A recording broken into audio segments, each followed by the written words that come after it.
Yes, hello everyone and welcome to all our West Australian football fans to another edition of Around the WAFL, the official podcast of the West Australian Football League. Ladies and gentlemen, WAFL fans of all ages, get ready for the final charge to September. 3 rounds to go. We're into round 18, and this weekend it includes a heavyweight title main event caliber match that we'll get into in just a moment. Paul Persick with you in the BackChat studio. Alongside me is Mark Foreman. Huge round 18 for you. Welcome to the show. Thanks, Paul. Good to be back. I'm not sure I have met somebody that lives and breathes the WAFL as you do. Have you come across anybody that loves it as much as you do? Oh, there's been a few people. Okay. There's been a few people that loves it. I won't name every single one of them because we don't have time on this show, but they know who they are. No, it's great, Paul. I love your enthusiasm for it. It's our state league, and to be honest, you couldn't really ask for much more.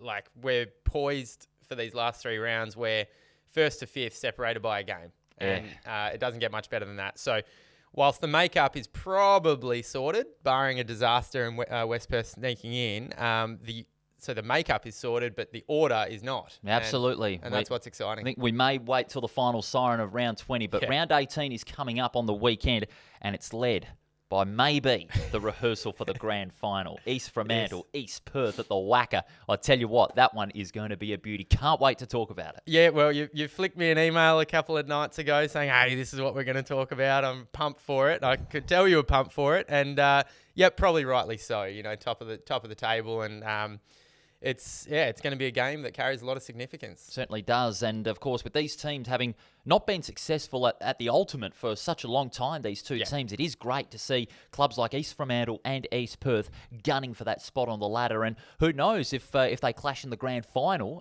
come September, it'll be an absolute barn burner. Yeah, it will. And it is cool to see, teams that haven't been there for a little while sort of get their turn. And it just shows us that you hang around, you show a bit of resilience, and you can get there. Absolutely. Of course, that game, as well as all games in round 18 of the WAFL season, is live, free, and in full on the AFL app. This is Around the WAFL. Paul Persick and Mark Foreman. Of course, East Perth are coming off the bye following their loss to Subiaco, which ended their winning run of 8 in a row. But they'll be looking to win 9 from their last 10 games when they take on the Sharks at the WACA ground. And one of their co-captains holds the key. He's had a stellar season for the Royals. He's Hamish Brayshaw, and he joins us here on Around the WAFL. Hammer, hello, mate. Gents, how are we? Thanks for having me on. Going well. Great to have you on the show.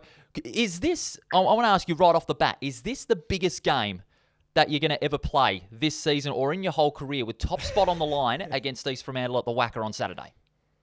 Well, fingers crossed we've got a bigger one later on in the year. But no, certainly so far this year, this will be our biggest game. I think it's set up really well for us with Claremont losing to East Fremantle on the weekend. Now that it's up more sight to us whether or not we finish in the position that we'd like to. So we dictate our own destiny sort of from here. I think if we beat these guys and then go on to win our next 2, then we're one game clear and we can't lose top spot. So very much a big game and do or die, and it's one that we're all gearing up and looking forward to.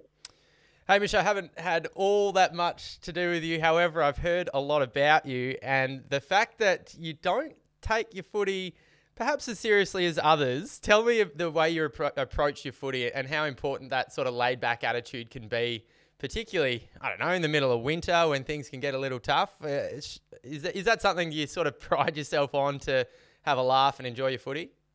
Yeah, definitely. I think I tried my hand at AFL for a couple of years and wasn't quite good enough. And I think coming out of the back of that and seeing the way that my 2 brothers go about their football, being elite at the AFL level, I just didn't really have the commitment to put in the work that they did. And obviously they have a lot more talent than I do. But I feel like I'm quite comfortable playing at WAFL level. I love playing there, but more so the environment for me is what I enjoy most. And it's more of a sort of a community club feel, and the pressure of AFL football for a bloke trying to make it was quite a bit. And so now that I'm back at WAFL level and I'm able to play decent football, I still try. Obviously, I do the best I can for the team, but I feel like that more lackadaisical sort of joking around approach, while still knowing when to get to work and work hard. I feel like that has really helped me sort of fit in and enjoy my time at East Perth and really make the most out of WAFL footy, because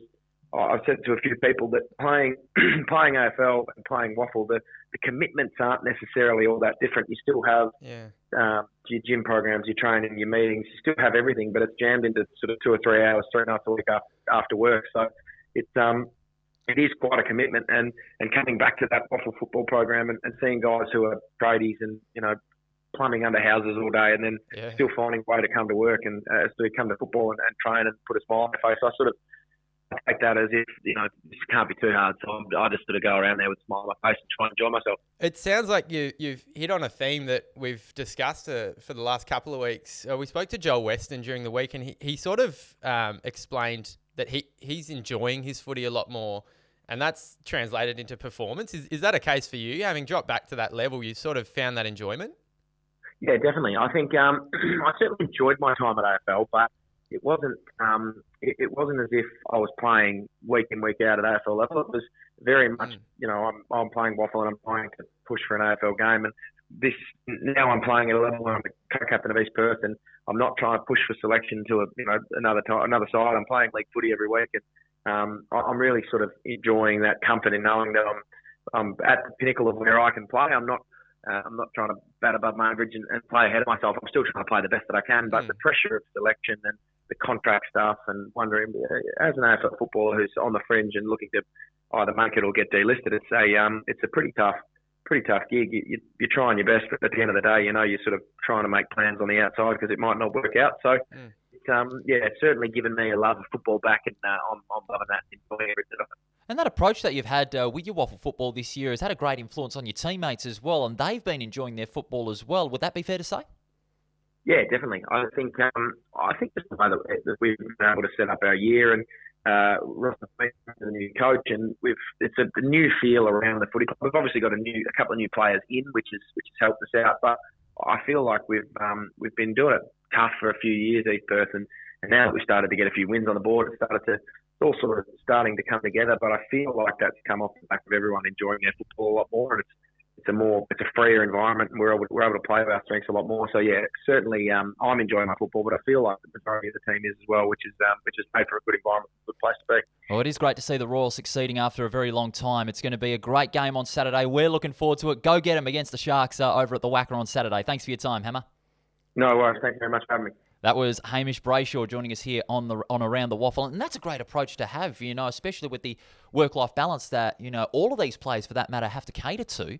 It is great that, Hammer's enjoying it, and, it feeds off well on his teammates with a positive influence. It's honestly invaluable. As I mentioned to Hammer, I haven't, spoken to him all that much, but everybody that I speak to that knows of him speaks about that sort of laid-back attitude, and it's almost infectious. And that is something, especially when I was, really young and around that system, I was like, oh my God, like training 4 or 5 times a week and then going to games, it can be a bit, not monotonous, but it can be a serious challenge. So people like that are so important, and you could hear his enthusiasm in being that figure and, making sure you enjoy it. And absolutely. We spoke to Joel Weston, we spoke to Sam Stubbs a couple of weeks ago, Hamish then. The common theme with all of them was, I'm just trying to enjoy it. And I do the best, I play the best when I am enjoying it. Absolutely. Which I think is so cool because, working like a full day on the tools, as they've all said, and then going to train, it can be difficult. It can be. But if you maintain that balance, it's good for you mentally, and it's good for you, emotionally when you're around, a good bunch of people that you play with every weekend, and you enjoy the successes if you get the results. Oh, I seriously admire, WAFL footballers because that is it's an incredibly busy life. Yeah. It certainly is, but good luck to Hammer and the Royals over there at the WACA on Saturday. That game, of course, including all the others, is live, free and in full on the AFL app. This is Around the WAFL, the official podcast of the West Australian Football League.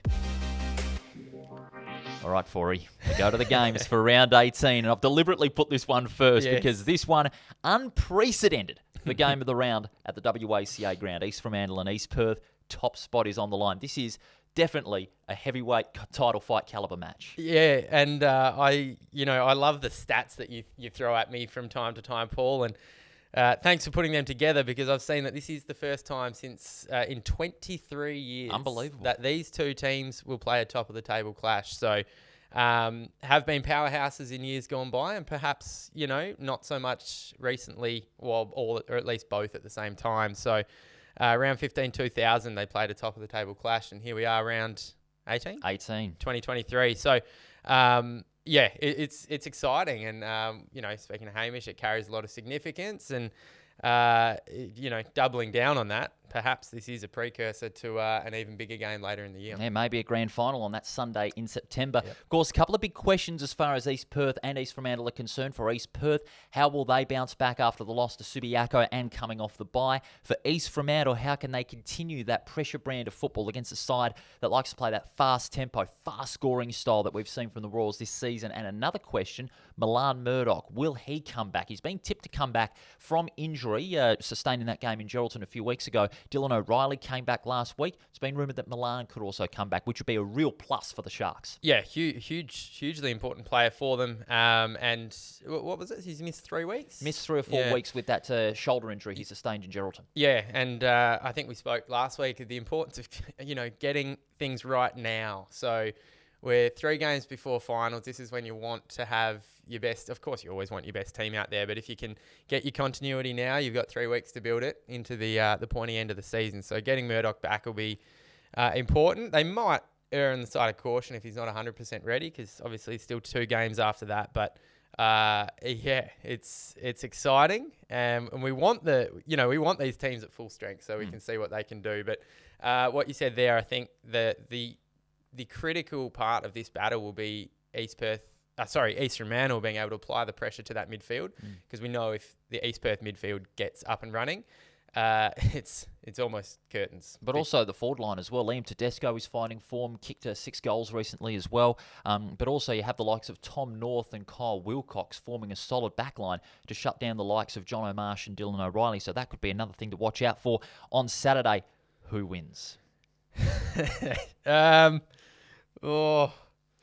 I don't know. Just because I liked speaking to Hamish, I'm going to go East Perth. You're going to go East Perth? Yeah, why not? I'm going to go East Perth as well, but only just. Yeah. I reckon it's going to be, again, right down to the wire, everything that you'd want in a top-of-the-table clash. This has the potential to be the game of the year. Can't wait to be there on Saturday. Yeah, and what do you reckon? The winner basically has top spot. Almost, it'd be hard to knock them off from there. Well, there'd still be 2 rounds to go. There'd still be 2 rounds to go afterwards. So I wouldn't say a certainty, but there is that little bit of edge that would go the way of the winner. I dare say if it is East Fremantle, that probably is top spot. They're 10% clear of East Perth, and 10% clear of everyone else. So that's effectively 2 games. So that'd probably stitch it up for them. East Perth, percentage basically the same as Subi, and basically the same as Peel as well. So. Take nothing away. It's I'm going to say, let's do it. The winner finishes top, I reckon. All right, laying down on the line. Fantastic. Yep. Either way, it's going to be a sensational game. Can't wait for it. This one, too, is going to be a beauty. Saturday at Lane Group Stadium, Peel Thunder and Claremont. I would say the loser of this game would be pretty vulnerable in that fight for 5th place. Yeah, I didn't realise these two until we were doing this, preparing for the preview last night, that these two were playing each other, because a dropped game, you're absolutely right. It lets West Perth ride into it. So, massive. The only thing West Perth will be hoping is that it's not a draw. Yeah. Because, provided West Perth holds up their end of the bargain, they're then only 1 game behind with two rounds to make it up. And West Perth play Peel the following week.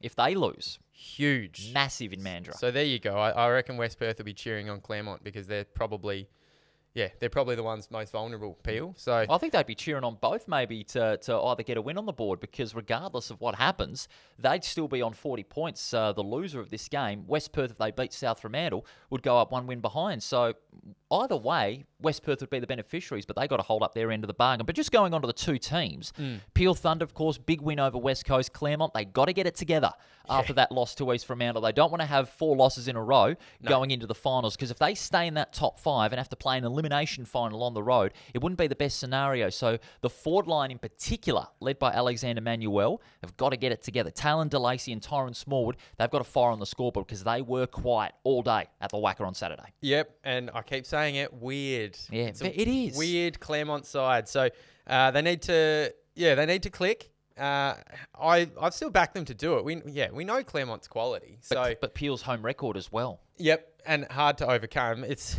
as far as away games go, actually traveling to Mandurah is, it's a little different to traveling, within the very much the metro area of Perth. So it's a fair way to go. It's a bit of a fortress. As you mentioned, I was down there last week, and the fans sort of turn out as well. So, depending on what happens with Fremantle, they might even get a couple of AFL players back too. So it'll be a tall order for Claremont to try and snap this little negative streak they're on. Well, I'm going to say Claremont to win. Well, Okay. not only that's a demand for them to win. They've got to get it together. They're a better side than what they have been in their last 3 games, and they need to show it. Even if it's a long trip south of the river to Lane Group Stadium, they've got to show it if they want to play finals, especially when they want to get the double chance.